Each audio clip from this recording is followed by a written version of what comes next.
Bonjour à tous, chers amis. Bonjour Sophie. Bonjour à vous tous également. Avec un égal bonheur, je retrouve ma Sophie Darel. Mon Dieu, que je suis contente, comme disait Mireille Mathieu. Je suis très contente.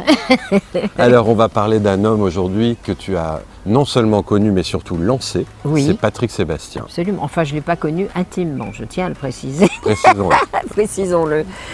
Patrick, oui, enfin, je l'ai lancé, c'est beaucoup dire. C'est-à-dire que je lui ai fait faire sa première émission de télé chez Guy Lux.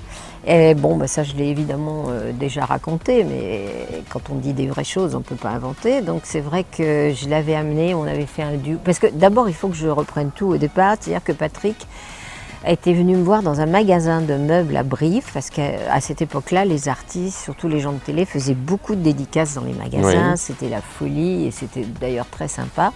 Maintenant, c'est fini, ça n'existe plus. Mais donc Patrick en avait profité pour venir me voir. Il m'avait dit, je suis imitateur et tout ça, donc je lui ai dit, venez dans le bureau du directeur. Il m'avait fait 3-4 imitations, je l'avais trouvé absolument formidable. Il m'a dit, quand je monterai à Paris, je viendrai vous voir ce qu'il a fait. Donc on a monté 2 duos ensemble, je ne sais plus ce que c'était, mais enfin peu importe, voilà. Et je l'ai amené chez Guy Lux, et Guy Lux m'a dit, ton imitateur ne fera jamais rien. Il avait été très intuitif ce jour-là. Mais il faut dire que dans les coulisses, il y avait Lederman produisant Thierry Leluron. Oui. Lederman lui a dit, et Coluche. Lederman a dû lui dire, écoute, pas bon du tout ça. Donc il m'a dit, il fera jamais rien. Donc c'est pour ça que quand je dis que je l'ai lancé, c'est pas vraiment ça, puisque ce jour-là, il ne s'est rien passé après. Donc ensuite, lui, il s'est vraiment bien débrouillé. Il n'a pas eu besoin de moi. Et c'est devenu l'artiste complet, le producteur, l'imitateur, l'écrivain, etc., que tout le monde connaît. Alors, enfin, toi, tu as cru en son talent. Ah bah ça, c'est sûr. Il imitait Bourvil déjà. Oui, Bourvil, Joe Dassin, Simone Signoret. C'était le premier à faire des imitations qui donnaient la larme à l'œil, où c'était très émouvant. Oui. Parce que c'est vrai que les comiques, bon, à cette époque-là, faisaient rire. Lui, il faisait rire, bien sûr, mais il avait trouvé, il a une écriture, il faut dire qu'il est très doué pour l'écriture, et il avait trouvé de quoi mettre de l'émotion, ce qui était tout à fait nouveau. Alors après, j'ai travaillé pendant 4 ans avec lui sur Sébastien C'est Fou. Oui, 88 à 92. Merci Mathieu, je vous en prie.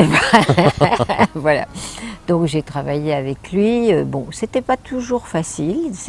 Il était un peu comme Guy Lux, assez coléreux, très exigeant, mais très professionnel. Bien sûr. Voilà, donc c'était pas toujours facile, mais il a vraiment créé quelque chose. Moi, je faisais les voix féminines, puisque à l'époque, dans l'émission Sébastien C'est Fou, les stars se déguisaient. Oui. Il fallait deviner. Donc moi, je faisais les voix féminines. Et bon, ça a été une très, très, très belle aventure avec Patrick, travailler avec lui. Après, nous sommes partis en tournée.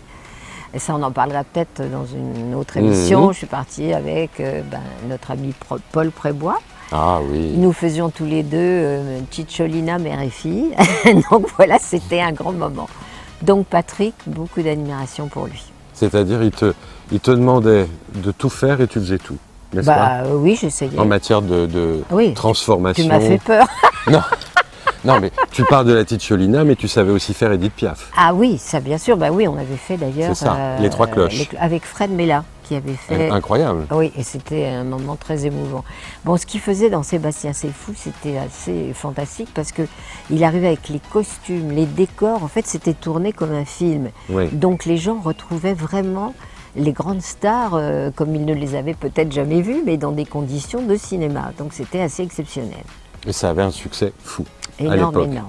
Il a toujours eu des audiences faramineuses, Patrick Sébastien. Ah oui, absolument. Même dans les derniers temps. Bien sûr, avec le plus grand cabaret, les années bonheur, etc. Ça marchait très très bien. Bon, il se trouve que on pensait qu'il fallait renouveler. Mais il nous manque. Mais voilà, il manque à plein de gens. Il manque à la télévision, c'est vrai. Absolument. À la semaine prochaine. Merci.